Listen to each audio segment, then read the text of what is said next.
É muito bom estar mais uma vez com você para juntos vermos os 181 nomes de mulheres que estão na Bíblia. Sim, 181 nomes de mulheres estão registrados nas Sagradas Escrituras cristãs, no Antigo Testamento, nas Escrituras do Intertestamento e em o Novo Testamento. Nós temos visto isto em alguns vídeos e vamos continuar vendo até o final. Nós estamos gravando esses vídeos a partir do livro Elas Falam Demais. Esse livro eu publiquei há algum tempo e teve o prefácio maravilhoso do professor, pastor, meu amigo pessoal, Shirleito Nascimento, a quem eu mando um abraço. Muito obrigado, pastor Shirleito, excelente psicólogo também. Nós estamos vendo passo a passo o que essas mulheres disseram. Mas por que tudo isso? Para que ver para que ouvir mulheres que viveram há tanto tempo? Sim, essas mulheres construíram a história que hoje nós estamos vivendo. Se hoje nós temos problemas de relacionamento, de entendimento do papel da mulher na sociedade, isso se deve também a esse passado, a essa história que foi construída também pelas mulheres. Vamos então a elas. Mas antes, se inscreva no canal, dê o seu like e continue conosco aqui. Você é muito bem-vindo, muito bem-vinda. Faça seu comentário, quero isso, quero aquilo, não gosto disso, não gosto daquilo, e também pode elogiar, tá certo? Nós temos muitos vídeos, estão à sua disposição aqui em nosso canal. Elas Falam Demais. Adquira o seu livro no site da editora CRV e no endereço eletrônico das melhores lojas desse país. Você entra lá ou coloca Elas Falam Demais, ou coloca Moisés Selva Santiago e você no instante localiza. E o livro, os dois volumes, volume 1 e volume 2, serão entregues aí na sua residência. Tá, mas vamos lá então. Marta e Maria. Se lembra delas? As duas irmãs, Marta e Maria. É fascinante essa história descrita tanto em Mateus, como em Lucas, como em João. Esses três evangelistas falam de Marta e Maria em ocasiões diferentes. É maravilhoso por quê? Porque nós temos aqui o privilégio de olharmos para duas irmãs, Marta e Maria, que eram amigas de Jesus. Elas tinham um irmão em comum, o Lázaro, aquele Lázaro que Jesus ressuscitou. E esses três eram amigos de Jesus, tanto que Jesus, quando passava pela aldeia dele, pela vila dele, onde eles moravam, ficava hospedado com eles. Marta e Maria desenvolvem uma série de diálogos importantes com Jesus. Você quer que eu diga? Não, eu vou esperar que você leia. Você pode encontrá-los em Mateus 26, de 6 a 13, em Lucas 10, 38 a 42, em João 12, de 1 a 8. Essas duas irmãs falaram e, de certa forma, alteraram o contexto, principalmente diante da morte de Lázaro. Quando Lázaro morreu, as duas estavam extremamente sentidas, extremamente entristecidas e dialogaram com Jesus e receberam de Jesus a palavra. Todas as vezes que nós estamos assim, com preocupações, com aflições e até em situações de luto, precisamos falar com Jesus, porque Jesus tem a palavra certa, na hora certa, para nutrir a mudança que deve ser também certa. Marta e Maria falaram, transformaram o mundo. Nós temos aqui também uma outra mulher que nós não sabemos o nome. Às vezes acontece isso na Bíblia. Nós temos o relato do que ela falou, nós temos o relato do que ela fez, mas desconhecemos o nome dela. Eu quero fazer referência agora a esse episódio que somente Lucas diz em Lucas 11, de 27 e 28. Lucas capítulo 11, 27 e 28. Lucas vai dizer que Jesus estava cercado pela multidão, o que não é novidade. Por onde Jesus passava, era como que um imã de bondade, um imã de verdade, um imã de justiça, um imã de compaixão, um imã de paz. E Jesus, por onde passava, as pessoas se agregavam a Jesus, as pessoas eram imantadas em Jesus. É impressionante isso. Inclusive, nesse momento aqui, uma mulher se aproxima e diz assim: bem-aventurada aquela que te concebeu e os seios que te amamentaram. Talvez essa mulher conhecesse sim Jesus, por isso que ela disse: feliz, bem-aventurada seja a mulher que te concebeu e os seios que te amamentaram. Mas Jesus diz que de imediato para ela. Antes, bem-aventurados são os que ouvem e seguem a palavra de Deus. Interessante, não é? Não foi uma repreensão, não foi uma censura, não foi nada disso. Jesus não teve intenção de intimidar aquela mulher. Pelo contrário, ali diante da multidão, Jesus deu essa resposta para enfatizar que felizes são aqueles que ouvem e praticam a palavra de Deus, que seguem a palavra do Pai, a palavra de Deus. E onde é que eu encontro a palavra de Deus? Na Bíblia. Leia a sua Bíblia, mas leia mesmo. Encontre um tempinho para ler a Bíblia. Sabe aquele, a gente sempre encontra tempo para estar com o celular na mão, mas encontre um tempinho para ler a palavra de Deus e para seguir a palavra de Deus. O próximo capítulo está em Mateus 21, verso 5, Lucas 13, de 10 a 13, e João 12, verso 15. Jesus entra triunfalmente em Jerusalém. Entretanto, somente Mateus faz referência à profecia de Zacarias. Este profeta ordena que seja dito à filha de Sião que seu rei vem, humilde, montado em um jumentinho. O evangelista acrescenta, então, que uma mulher se aproxima de Jesus, o evangelista Lucas. Ela estava encurvada, ela vivia encurvada e estava encurvada há 18 anos. E, na palavra, sem modo algum, ela podia endireitar-se. Seria um problema na coluna? Não sei, eu não sou médico, mas Lucas era médico e ele atesta isso. Olha, aquela mulher vivia encurvada, sofrendo, não é 18 dias, não é 18 horas, não é 18 meses, é 18 anos. Quem sabe até seja essa a sua idade agora, imagina, né? 18 anos encurvada. Mas Jesus vê a mulher, Jesus viu aquela mulher, Jesus vê o meu sofrimento, Jesus vê o seu sofrimento. Você diz, pastor Moisés, mas já faz tantos anos que eu estou sofrendo. Calma. Jesus está vendo a sua vida, está vendo a minha vida. E, com certeza, não foi difícil localizar uma mulher encurvada no meio da multidão. Todos estavam vendo aquela diferença, aquela pessoa diferente. Pessoa diferente. Sabe, nós somos tão preconceituosos em nossas igrejas.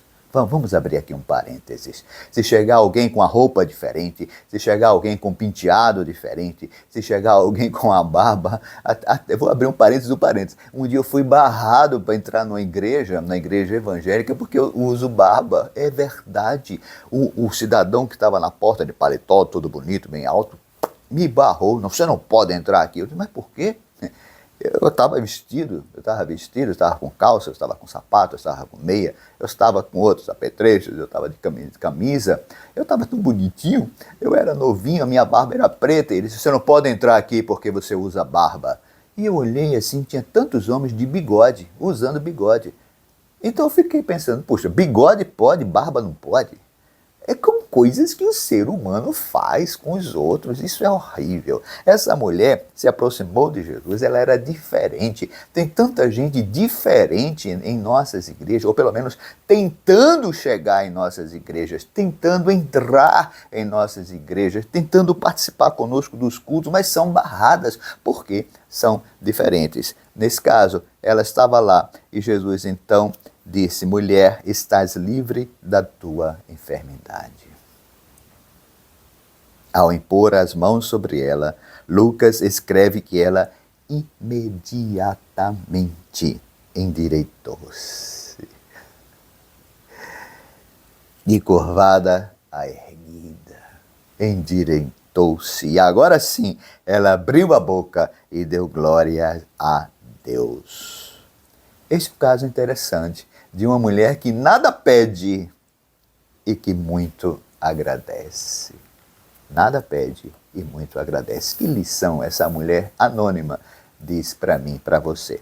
Mulheres nas parábolas? Sim, mulheres nas parábolas. Jesus proferiu várias parábolas. Eu quero destacar aqui em Lucas 15, de 8 a 32, essa série de parábolas, histórias interligadas. A história da moeda perdida de quem? De uma mulher. A mulher possuía 10 moedas e perdeu uma. Depois, ela vai encontra as amigas e as vizinhas, mulheres, tá certo? Nós temos também aqui depois a história do filho que vai embora e volta e tem o pai. Mas será que não tem nenhuma mulher nessa história do filho pródigo? É lógico que tem. É lógico que tem. Não houve o destaque na forma escrita, na forma da redação, mas se havia um filho é porque houve uma mãe. A mãe do filho pródigo, é lógico. Se havia um filho, é porque houve uma mãe, e essa mãe teve um esposo. Esse esposo era o pai do filho pródigo, chamado filho pródigo, tá certo? E irmão também. Tinha servas também. Tinha mulheres na história do filho pródigo. Nós precisamos enxergar a mulher de Ló. Antes que você diga, pastor Moisés, você está voltando ao Antigo Testamento? Não, eu não estou voltando ao Antigo Testamento. Nós já gravamos um vídeo sobre a mulher de Ló, cuja história está escrita lá em Gênesis. Porém, essa mulher volta à cena na boca de Jesus, porque Jesus vai dizer uma frase importantíssima, e eu confesso a você que com toda essa idade, com todos esses anos dentro da igreja, depois de ter estudado tanto, eu nunca ouvi um sermão, um estudo sequer, numa quarta-feira à noite, eu nunca ouvi nenhuma referência, e aí fica o desafio para você, querido pastor, querido professor de EBD, de escola bíblica, eu fico o desafio aí para você, eu nunca ouvi nenhum sermão, nenhum estudo sobre essa palavra de Jesus. Lembrai-vos da mulher de Ló. Lembrai-vos da mulher de Ló. E por quê? Por que será que Jesus deu essa recomendação? Nós não sabemos o nome dela. E o que fez ela? Onde ela é tão importante para que Jesus cite o nome dela, ao invés de citar outras mulheres de destaque na Bíblia que a gente vive citando, né? Como Sara, Rebeca, Raquel, Ana, Ruth, Esther, Débora, outras expoentes femininas do Antigo Testamento. Vejamos uma possível explicação. Nós vimos que na história da esposa de Ló havia uma destruição iminente, era preciso se salvar sem olhar para trás. Agora Jesus discursa sobre a sua morte e o retorno triunfal, e a ideia se repete, salvar-se sem olhar para trás. Por isso a sentença, lembre-se da mulher de Ló. Lembre-se daquela mulher, ela estava quase salva, quase. Mas ela olhou para trás e estacionou a vida dela transformada em coluna de sal. Quase, quase salva. Quase é perto, mas não é o lugar. Quase é a tola expressão do erro, da incompletude, da imperfeição. Vamos nos lembrar da mulher de Ló. Há outro texto interessante sobre participações de mulheres no Novo Testamento. Nós temos em Lucas 18, de 1 a 8, Marcos 12, 41 a 44 e Lucas 21, 1 a 4. Lucas nos apresenta pequenas parábolas proferidas por Jesus. Entre elas está a da viúva e do juiz. É aquela viúva chatinha. Aquela viúva que ficou importunando o juiz, e importunou o juiz porque ela considerava a causa dela justa, a ponto de o juiz atende logo essa mulher para ficar livre da importunação dela. É interessante isso. O magistrado raciocinou o seguinte, sem temer a Deus ou sem temer homem nenhum, segundo o Lucas escreve, ele resolve atender a viúva para que ela não o moleste mais. Nós temos também o caso aqui maravilhoso da oferta da viúva. A oferta da viúva. Nessa próxima cena, Jesus estava no templo de Jerusalém, assentado em um lugar diante do gasofilácio. Ô palavrinha feia, né? Gasofilácio nada mais é do que o lugar onde se coloca as ofertas, o dinheiro, as ofertas. No caso, nosso dinheiro. Às vezes até tem igrejas que já tem o QR Code, que você com o seu celular manda o Pix para a igreja. Não sei daqui a uns 10 anos que vão estar falando desse meu vídeo, falando aqui de Pix. Eu acho que o Pix não vai nem mais existir. A coisa está tão rápida, né? Mas eu só quero dizer o seguinte, que gasofilácio, que muita gente enche a boca para dizer nos cultos, né? O gasofilácio. O visitante não sabe nem o que é isso, né? Vamos ter mais cuidado com os visitantes. Então, Jesus estava ali defronte do Gasofilácio. Jesus estava perto do gasofilácio, daquele lugar, repito, daquela urna, daquele lugar onde as pessoas depositavam as suas moedas. E ele ficou observando, e ele viu que muitos ricos depositavam grandes quantias. É preciso manter o templo funcionando e isso custa caro. Jesus observou isso. Até que, num determinado momento, uma viúva pobre colocou apenas 2 moedas. Marcos quantifica como equivalentes a 1 quadrante. Para termos uma ideia do valor, é preciso considerar o seguinte: 1 quadrante valia 1,64 avos do denário. E 1 denário era o salário mínimo diário pago a um trabalhador. Ou seja, as 2 moedas da viúva eram as de menor valor que existiam na época e equivalente em 2020, esse cálculo foi feito em 2020, a pouco mais de 10 centavos de dólar americano. 10 centavos de dólar americano foi o que ela depositou. Os outros depositaram vários valores. Ela depositou apenas, mais ou menos, 10 centavos de dólar americano. Jesus, então, chama os discípulos e diz a eles que aquela viúva ofertou mais do que todos os outros, pois deu tudo o que possuía. Acreditamos que é possível entender que essa última afirmação de Jesus não está no sentido de que aquela viúva a partir dali passou a mendigar, a pedir esmola na rua. Eu dei tudo para a igreja, agora vou mendigar na rua. Não. Jamais Deus quer que isso aconteça. Cuidado com certos pastores que pedem a escritura da sua casa, que pedem os seus bens, isso não está na Bíblia, não está na Bíblia, não, tá certo? Jesus quer enfatizar, sim, que naquele momento as 2 moedas era tudo que ela possuía. Esta viúva entrou na história, mas há também outra que entrou na história, a noiva. A noiva. Que noiva, pastor Moisés? A noiva daquele casamento lá em Caná da Galileia. Se lembra? João capítulo 2. O primeiro milagre de Jesus registrado na Bíblia foi realizado num casamento. É aquela história que ele transformou vinho em água. Água em vinho, transformou água em vinho e vinho do melhor. Porque é lógico que tinha que ser o melhor vinho. Porque tudo que Jesus faz é superlativo, é ótimo, é maravilhoso, tá certo? Então ele fez o melhor vinho. E ali estava Maria, ali estavam alguns discípulos de Jesus, e estava o noivo, sim, mas estava também a noiva. Eu quero destacar aqui para você, pensando nas mulheres, que esta jovem juntamente com o seu noivo, ainda noivo, né, naquele cerimônia de casamento, colocou na lista de convidados a família de Jesus, Maria e Jesus. Ela convidou Jesus para o casamento dela. Que lindo, né? Que lindo. Você que vai casar, não se esqueça, na sua lista de convidados, coloque lá em cima, Jesus. Que Jesus esteja no seu casamento. Você que é noiva, você que é noivo e vai se casar. Quem sabe seja até hoje, né, o dia do seu casamento. Feliz casamento para você. Quem sabe seja daqui no próximo final de semana, não sei. Só sei que no dia do seu casamento, Jesus esteja presente. É o meu desejo para transformar tudo que for de água no seu casamento em saboroso, inigualável vinho. Excelência no seu casamento.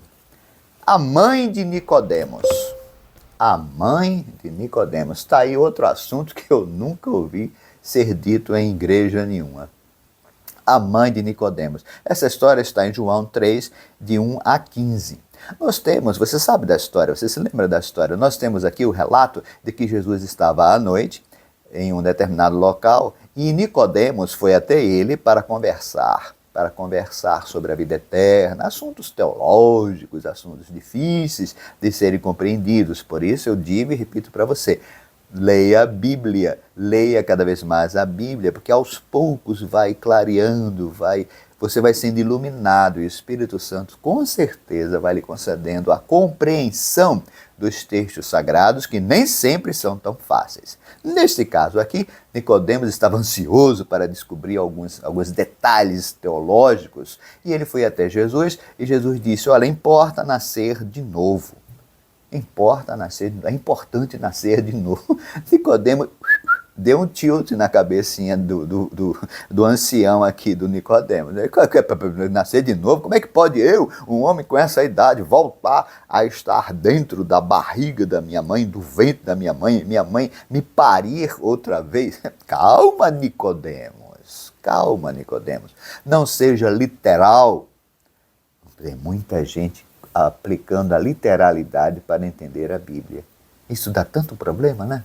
Dá tanto problema, porque a Bíblia está cheia de metáforas, está cheia de comparações. A riqueza da literatura precisa estar diante dos nossos olhos. Então, Jesus certamente deve ter pensado, eita, esse aí é difícil.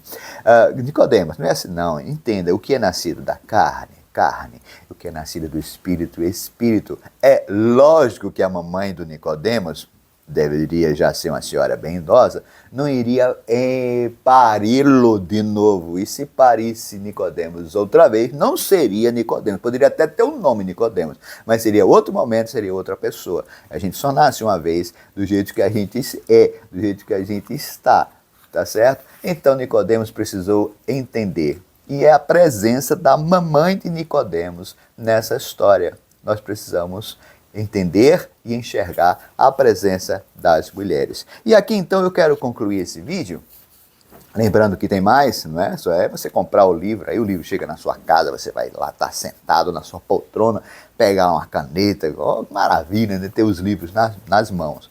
Bom, a última mulher que eu quero destacar agora é a samaritana. Você encontra essa história em João 4. Jesus trava um diálogo com a samaritana impressionante.